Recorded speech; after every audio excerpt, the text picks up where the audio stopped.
Tan Malaka adalah salah satu tokoh paling misterius namun paling berpengaruh dalam sejarah Indonesia.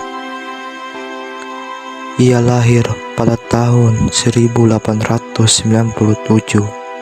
di Sumatera Barat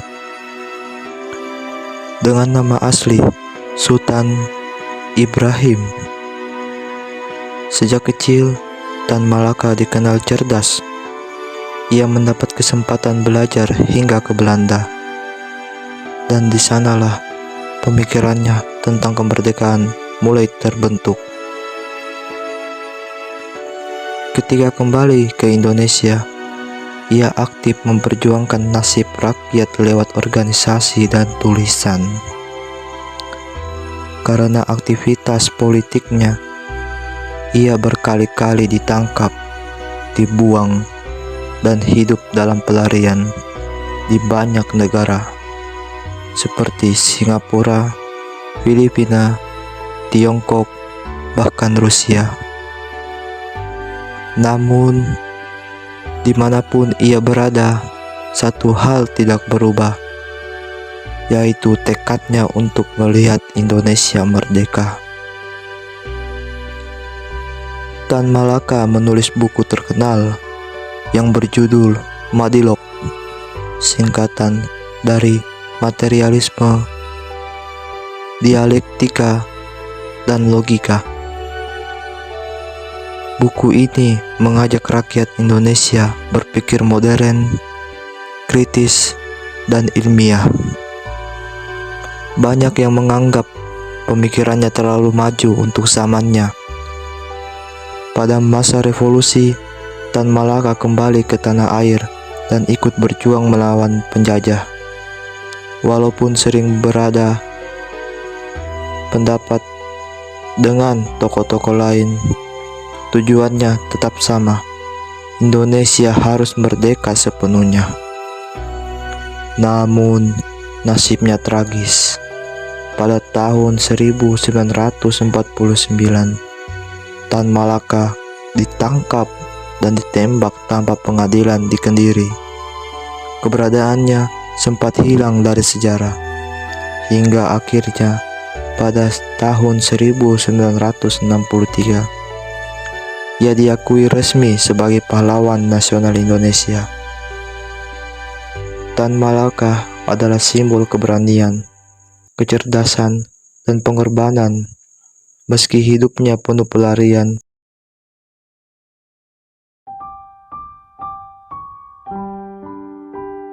Raden Ajeng Kartini lahir pada 21 April 1879 di Jepara, Jawa Tengah, dalam keluarga bangsawan Jawa. Sebagai anak bangsawan, Kartini memiliki kesempatan untuk bersekolah, sesuatu yang jarang didapat perempuan pada masa itu. Di sekolah, ia belajar bahasa Belanda dan mulai mengenal dunia melalui buku-buku yang ia baca. Dari situlah tumbuh pemikirannya tentang kesetaraan, pendidikan, dan masa depan perempuan. Namun ketika beranjak dewasa, Kartini harus menjalani tradisi pingitan yang membatasi ruang geraknya. Ia tidak diperbolehkan keluar rumah sampai menikah. Meskipun begitu, semangatnya tidak padam. Ia memanfaatkan waktu di dalam rumah untuk terus membaca dan menulis surat kepada teman-temannya di Belanda. Dalam surat itu, Kartini menceritakan bagaimana perempuan Jawa tidak mendapat kesempatan yang sama seperti laki-laki, dan ia mengungkapkan keinginannya agar perempuan bisa belajar, berpikir bebas, dan menentukan masa depannya sendiri. Melalui tulisannya, Kartini mulai dikenal sebagai suara baru bagi perempuan Indonesia. Ia bermimpi mendirikan sekolah agar perempuan dapat memperoleh ilmu pengetahuan. Setelah menikah dengan Raden Mas Joyo Diningrat pada tahun 1903, Kartini mendapat dukungan untuk mendirikan sekolah Kartini di Rembang. Sekolah itu menjadi langkah awal perjuangannya untuk membuka pintu pendidikan bagi perempuan. Namun, perjuangan Kartini tidak berlangsung lama. Pada 17 September 1904, Kartini meninggal dunia pada usia 25 tahun setelah melahirkan anak pertamanya. Walaupun hidupnya singkat, pengaruhnya sangat besar. Surat-surat yang ia tulis kemudian dibukukan dengan judul Habis Gelap Terbitlah Terang dan menjadi inspirasi bagi banyak generasi. Kini, Raden Ajeng Kartini dikenang sebagai pelopor emansipasi perempuan Indonesia. Berkat gagasannya, perempuan Indonesia memperoleh hak untuk belajar, berpendapat, dan berkarya. Setiap 21 April, kita merayakan Hari Kartini sebagai bentuk penghargaan atas perjuangannya. Ki Hajar Dewantara. Ki Hajar Dewantara lahir dengan nama Raden Mas Suwardi Surjaningrat pada 2 Mei 1889 di Yogyakarta. Ia berasal dari keluarga bangsawan, tetapi sejak muda sudah menunjukkan kepedulian besar terhadap rakyat kecil. Ia bersekolah di Sekolah Dr. Bumi Putra Stovia di Batavia, namun tidak tamat karena alasan kesehatan. Meskipun begitu, semangat belajarnya tidak pernah berhenti. Ia aktif menulis di berbagai surat kabar dan dikenal sebagai jurnalis yang berani mengkritik pemerintah kolonial Belanda. Tulisan-tulisan tajam dan penuh semangat kebangsaan. Salah satu tulisan yang terkenal berjudul Al Ik Eens Nederland atau Seandainya Aku Seorang Belanda. Tulisan itu membuat Belanda marah dan mengasingkannya ke Belanda pada tahun 1913. Namun pengasingannya itu justru membuka kesempatan bagi Suwardi untuk mempelajari dunia pendidikan modern. Ia mempelajari metode belajar, sistem sekolah, dan pemikiran pendidikan dari berbagai tokoh Eropa. Setelah kembali ke Indonesia pada tahun 1919, ia mendirikan Taman Siswa pada tahun 1922, sebuah lembaga pendidikan yang memberi kesempatan belajar bagi anak-anak pribumi tanpa perbedaan status. Di Taman Siswa, ia memperkenalkan sistem pendidikan yang menekankan kemerdekaan berpikir, rasa percaya diri, serta pendidikan karakter. Disinilah muncul semboyannya yang terkenal, Ingarsa Sungtalada, Ing Madya Mangun Karsa, Tutwuri Handayani, yang artinya di depan memberi teladan, di tengah memberi semangat, dan di belakang memberi dorongan. Semboyan itu kini menjadi prinsip pendidikan Indonesia, bahkan dipakai sebagai moto Kementerian Pendidikan. Perjuangan Ki Hajar Dewantara tidak hanya di dunia pendidikan, tetapi juga dalam membangun kesadaran nasional. Ia ingin rakyat Indonesia merdeka secara pikiran, sikap, dan watak. Setelah Indonesia merdeka, Ki Hajar Dewantara dipercaya menjadi Menteri Pendidikan, Pengajaran, dan Kebudayaan pertama Republik Indonesia dalam Kabinet Presidensial. Ia terus berjuang memperbaiki pendidikan hingga akhir hayatnya.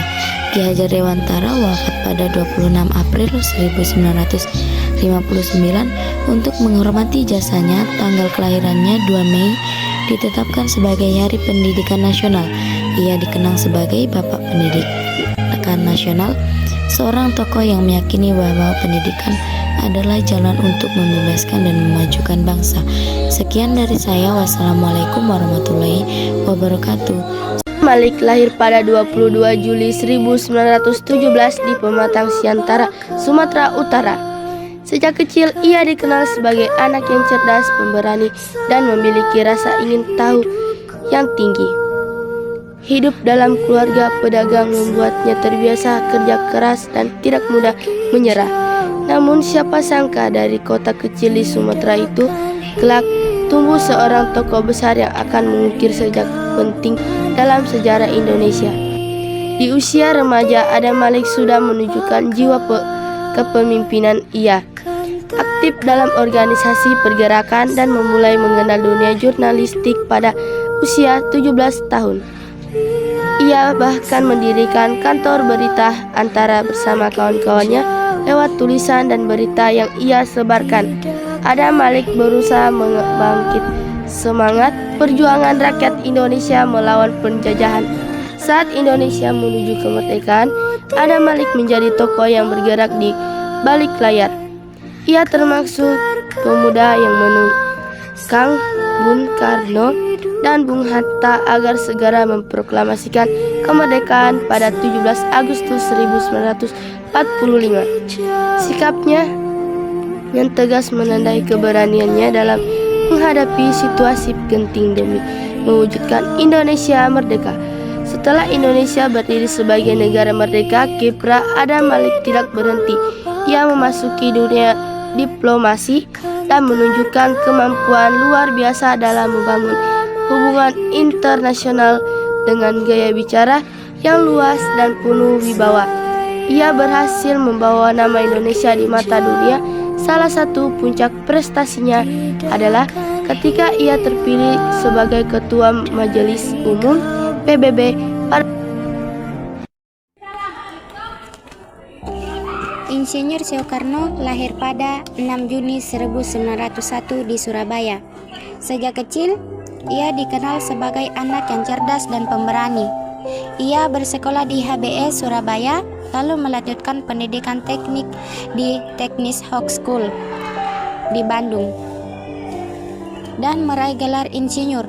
Selama masa sekolahnya, Soekarno banyak berinteraksi dengan tokoh-tokoh pergerakan nasional, hingga membuatnya semakin sadar bahwa Indonesia harus merdeka dari penjajahan Belanda. Soekarno kemudian mendirikan Partai Nasional Indonesia atau PNI pada tahun 1927. Lewat PNI, ia menyuarakan persatuan bangsa, semangat kebangsaan, dan perlawanan terhadap penjajah. Ide-idenya yang tegas membuatnya beberapa kali ditangkap dan dipenjara oleh Belanda. Namun hal itu tidak menghentikan perjuangannya. Dalam penjara pun, Soekarno tetap menulis dan menyampaikan gagasannya tentang kemerdekaan. Pada masa pendudukan Jepang, Soekarno menjadi salah satu tokoh penting yang dipercaya Jepang untuk membantu menggerakkan rakyat. Namun, ia tetap memegang tujuan utamanya, kemerdekaan Indonesia. Setelah Jepang menyerah pada Perang Dunia II, Soekarno bersama Muhammad Hatta memanfaatkan kesempatan itu untuk memproklamasikan kemerdekaan. Pada 17 Agustus 1945, Soekarno membacakan teks proklamasi di Jakarta yang menjadi momen bersejarah lahirnya Negara Kesatuan Republik Indonesia. Setelah Indonesia merdeka, Soekarno diangkat menjadi Presiden pertama Republik Indonesia. Muhammad Hatta lahir pada 12 Agustus 1902 di Bukit Tinggi, Sumatera Barat. Sejak kecil, ia dikenal sebagai anak yang tekun, disiplin, dan sangat menyukai membaca. Ia menempuh pendidikan dasar di Bukit Tinggi, lalu melanjutkan sekolah ke Padang, dan akhirnya pindah ke Batavia. Dari masa sekolahnya, Hatta mulai mengenal organisasi pemuda dan semangat perjuangan melawan penjajah. Pada tahun 1921, Hatta melanjutkan pendidikan ke Handel Hogeschool di Rotterdam, Belanda. Di sana ia menjadi salah satu tokoh pergerakan mahasiswa Indonesia dan aktif dalam organisasi Perhimpunan Indonesia. Hatta sering berpidato dan menulis tentang pentingnya kemerdekaan dan kedaulatan bangsa. Karena aktivitas politiknya, ia beberapa kali ditangkap oleh pemerintah Belanda. Namun semangatnya tidak pernah padam. Hatta percaya bahwa perjuangan harus dilakukan dengan strategi, pikiran jernih, dan kekuatan intelektual. Setelah kembali ke Indonesia, Hatta semakin aktif dalam pergerakan nasional. Ketika Jepang datang, ia bersama Soekarno dan tokoh lain tetap memikirkan jalan menuju kemerdekaan. Puncaknya menjadi pada 17 Agustus 1945 ketika Hatta mendampingi Soekarno membaca teks proklamasi kemerdekaan Republik Indonesia.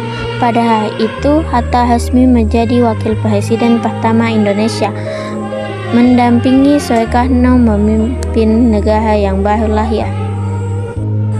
Dalam pemerintahan, Hatta dikenal sebagai pemimpin yang sederhana, jujur, dan berpikiran sistematis. Ia banyak berperan dalam merancang sistem ekonomi Indonesia, termasuk konsep demokrasi ekonomi yang berpihak pada rakyat. Hatta juga memperjuangkan pendidikan, koperasi, dan penguatan demokrasi. Pada tahun 1956, Hatta mengundurkan diri sebagai wakil presiden karena perbedaan prinsip politik.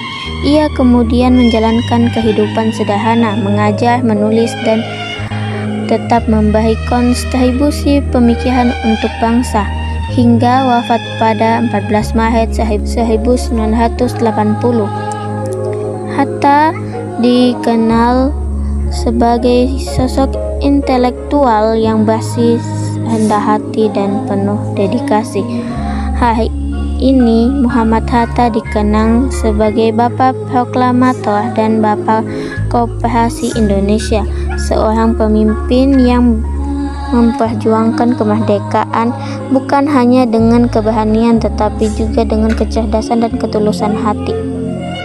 Jenderal Sudirman atau bernama lengkap Raden Sudirman. Jenderal Sudirman lahir pada 24 Januari 1916 di Purbalingga. Karena kondisi keluarga, ia diasuh oleh pasangan Raden Cokro Sunaryo dan Siti Alfiah. Dalam lingkungan yang penuh disiplin itulah, Sudirman tumbuh menjadi pribadi yang tegas, rajin, dan memiliki jiwa kepemimpinan kuat sejak muda. Ia aktif di Hizbul Wathan, organisasi kepanduan yang banyak membentuk karakter perjuangannya. Ketika Jepang menduduki Indonesia, Sudirman bergabung dengan peta dan dengan cepat dipercaya menjadi komandan batalion. Setelah Indonesia memproklamasikan kemerdekaannya, ia memimpin perebutan senjata dari pasukan Jepang di Banyumas, tindakan berani yang membuat namanya semakin dikenal. Tidak lama kemudian, pada usia yang masih sangat muda, ia diangkat sebagai Panglima Besar TNI pertama. Sudirman dikenal berani dan strategis, terutama saat memimpin pertempuran Ambarawa yang berakhir dengan kemenangan Indonesia. Namun ujian terberat datang pada agresi militer Belanda II. Walaupun menderita sakit paru-paru yang parah, ia tetap memimpin perang gerilya dalam kondisi lemah dan sering harus ditandu. Ia menempuh lebih dari 1000 km selama berbulan-bulan untuk menjaga semangat perjuangan rakyat dan tentara. Pengorbanan Sudirman memberikan dampak besar bagi Indonesia. Semangatnya menggugah rakyat dan memperkuat posisi Indonesia di mata dunia. Ia wafat pada 29 Januari 1950 pada usia 34 tahun. Meski hidupnya singkat, perjuangannya menjadi teladan abadi tentang keberanian, keteguhan, dan cinta tanah air.